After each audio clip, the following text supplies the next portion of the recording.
Sejumlah lokasi kampanye terbuka di Aceh Tengah tidak ada yang mempergunakan hingga batas akhir masa kampanye.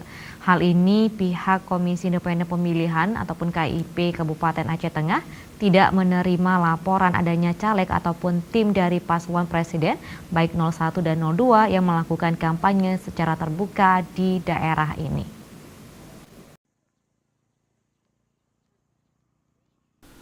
Penyelenggaraan dan pemerintah daerah telah menyediakan lapangan fasilitas kampanye terbuka.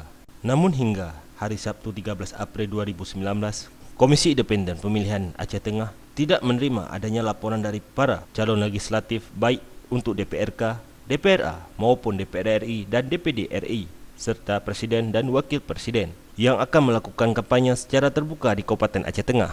Hal ini diungkapkan oleh Ketua KIP Aceh Tengah, Yunadi HR, bahwa hingga batas akhir kampanye yang akan berlangsung hingga hari ini, tidak ada calon legislatif yang melapor untuk menggunakan lapangan yang telah disediakan oleh penyelenggara. Pihak KIP Aceh Tengah telah menyiapkan sebanyak 14 titik kampanye yang tersebar dari setiap kecamatan serta satu di pusat kota untuk calon DPR RI, DPR, dan Presiden. Namun tidak ada yang melapor untuk penggunaan hingga hari ini.